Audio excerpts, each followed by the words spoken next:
On September 21, 1944, in the thick of the Battle of Arnhem in the Netherlands, Major Robert Henry Cain and his company from the British Army's South Staffordshire Regiment faced annihilation at the hands of 2 Waffen-SS Panzer Divisions.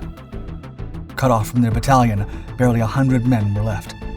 Surrounded, with no hope of reinforcements, and deep in the Netherlands, they had sparse resources, a few rifles, Bren guns, and his weapon of choice, the Projector Infantry Anti-Tank, or PIAT.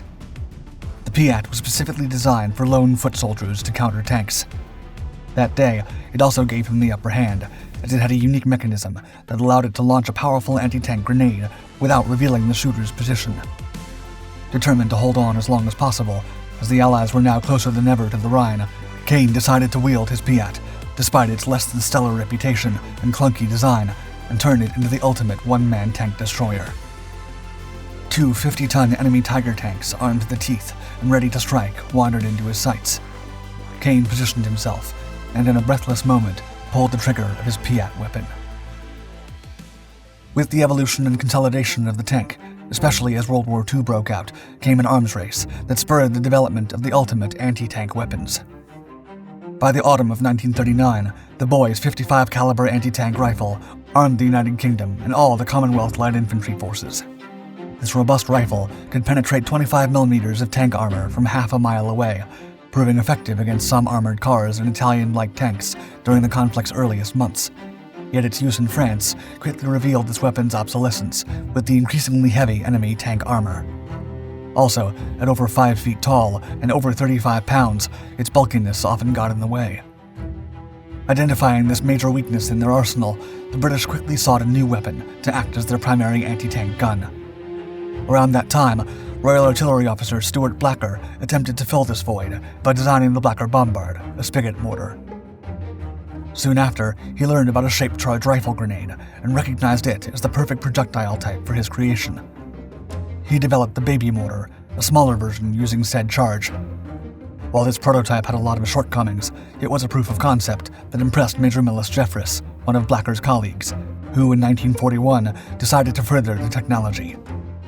As a sapper with the British Army and commander of the Ministry of Defence, Jeffress rebuilt the prototype at a secret British weapon development facility known as Churchill's Toy Shop. The result was a handheld weapon, 39 inches long and weighing 32 pounds, with an effective direct fire range of approximately 115 yards and a maximum indirect fire range of 350 yards. Following extremely successful range testing, the model was adopted into the British Army as the Projector Infantry Anti-Tank, also known as PIAT, and put into production in August 1942. During the Allied invasion of Sicily in 1943, soldiers used their PIATs from fortified trench positions as the element of surprise was vital in taking down German tanks. The PIAT, different from its rocket-fueled counterpart, the American bazooka, used springs, not rockets nor a controlled explosion, to hurl its anti-tank warhead at the enemy. This unorthodox approach required the soldiers to press down on the spring with the weight of an average adult. To discharge ammunition at the enemy, the soldier had to stand on the PIAT and use both hands to pull back.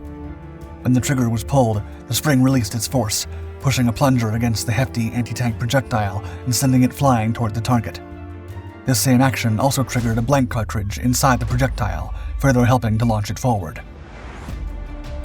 While it could be carried and operated by one man, it was usually assigned to a 2-man team, with the second man acting as an ammunition carrier and loader.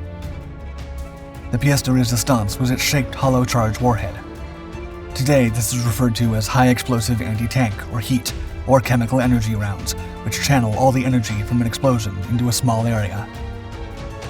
This novel weapon saw further combat use in Italy and then in Normandy in 1944, and soon after its introduction, the PIAT found its way into every British platoon and into the hands of the Royal Marine Commandos. In a short time, other Commonwealth users, like the Canadian Army, also fell in love with this heavy hunk of metal. The PIAT came to the rescue to become the British infantryman's #1 tank killer. But it was not without detractors and critics. Unsurprisingly, throughout its active time with the Army, the PIAT held a diverse reputation.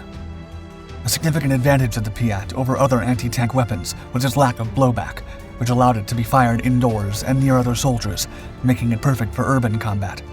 The problem came with all the variables and procedures involved in its operation. To get the PIAT ready for action, the soldier had first to set up the firing mechanism, which was quite a task.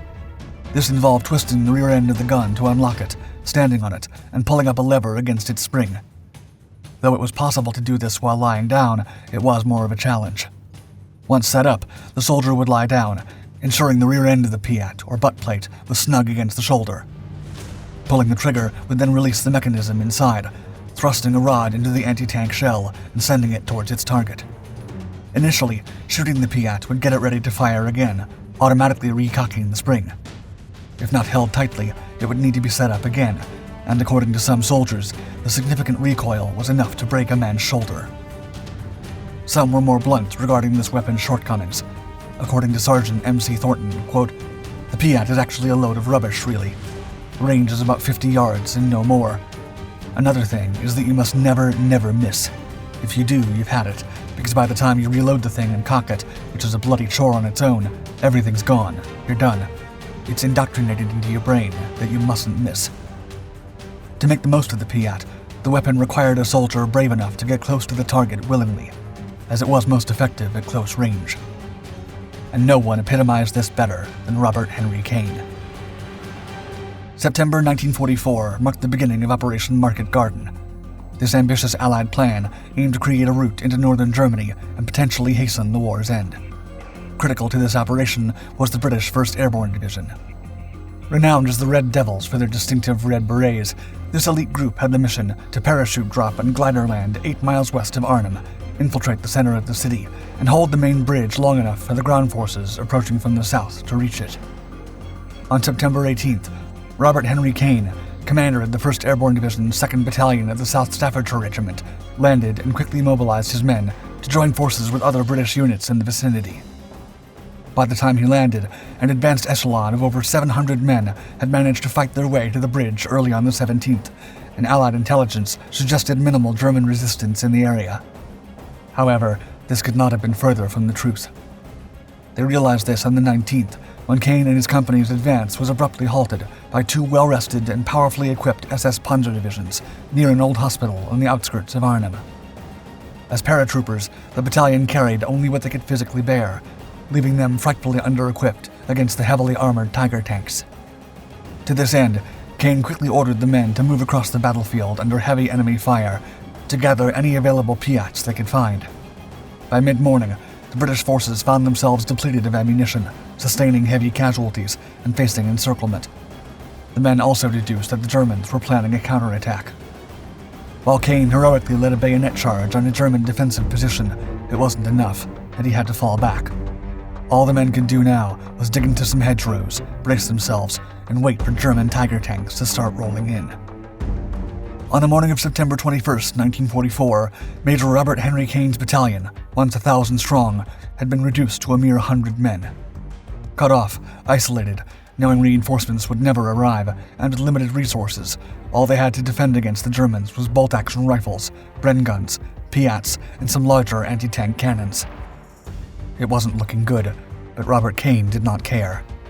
Upon taking his PIAT, the Major engaged 2 Tiger I tanks from close range, disregarding the weapon's limitations. After a failed attempt, Cain strategically repositioned, finally disabling the lead tank. Cain's spirit continued, even when faced with further peril from the 2nd Tiger tank. At a critical moment, the PIAT malfunctioned, exploding into Cain's face, with the recoil sending him flying backward into the rubble.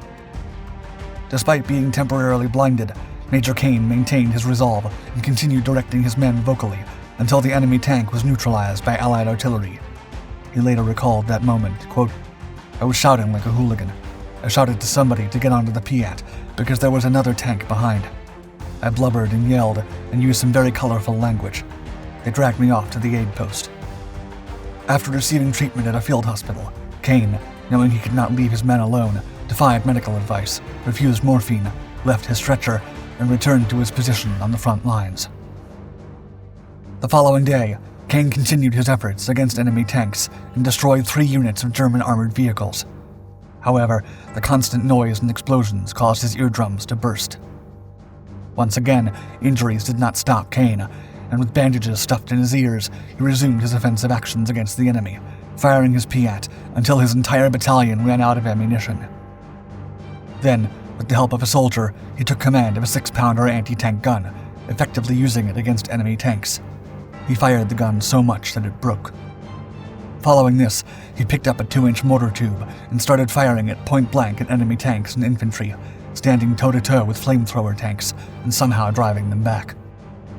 After the German troops retreated, the British, now with most of their weaponry just as exhausted as their men, also began evacuating in the last few hours of September 25th.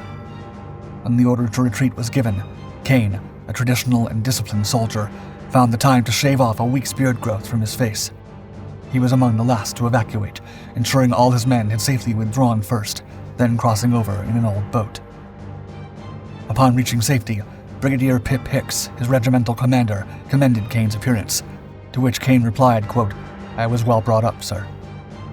Following the 5 days of relentless actions at Arnhem, where Cain and his 100 men held the position for twice as long as expected, according to the British command, the Major personally accounted for the destruction of 6 tanks, including 4 Tiger tanks, and several Stug 3 self-propelled guns, some of which were achieved through the use of the PIAT. For his heroism, cool-headed command, and disregard for his safety, Major Robert Henry Cain was awarded the Victoria Cross in December 1944. But he was not the only one. In fact, a total of 6 men received the award through the use of this innovative piece of weaponry during the war. Throughout World War II, British and other Commonwealth forces used the PIAT in all theaters. In the Australian Army Service, 1 PIAT team was allocated to each infantry platoon in the Tropical Light Infantry Formation, a standard frontline division in the Southwest Pacific Theater. There, the Australians used the weapon against Japanese tanks and other vehicles and fortifications during the Borneo Campaign of 1945. Resistance groups in occupied Europe also used the PIAT. During the Warsaw Uprising, it was one of many weapons that underground resistance fighters used against German forces, while in occupied France, the weapon served in the absence of mortars and artillery. Even after the war, as part of the Anglo-Soviet Military Supplies Agreement in 1946, the Soviet Union was supplied with 1,000 PIATs and 100,000 rounds of ammunition. The weapon remained in service until the early 1950s, when its successor, the American bazooka, replaced it. While many widely criticized the weapon, its rugged simplicity cannot be overstated. A wartime Canadian Army survey that questioned 161 Army officers about the effectiveness of 31 different infantry weapons ranked the PIAT as the #1 most outstandingly effective weapon. Throughout its wartime service, 115,000 of these anti-tank weapons were produced, and those that saw combat accounted for 7% of all German tank destructions. World War II produced some of the most incredible weapons and machines ever seen, and the PIAT undoubtedly stands out as one worth remembering. For years, it empowered soldiers like Robert Henry Cain, demanding bravery and concentration. According to Sergeant James Wyndham, who fought in Italy, if a man, quote, had the guts to get on his belly and wait for the tank to come, the PIAT was a damn good weapon.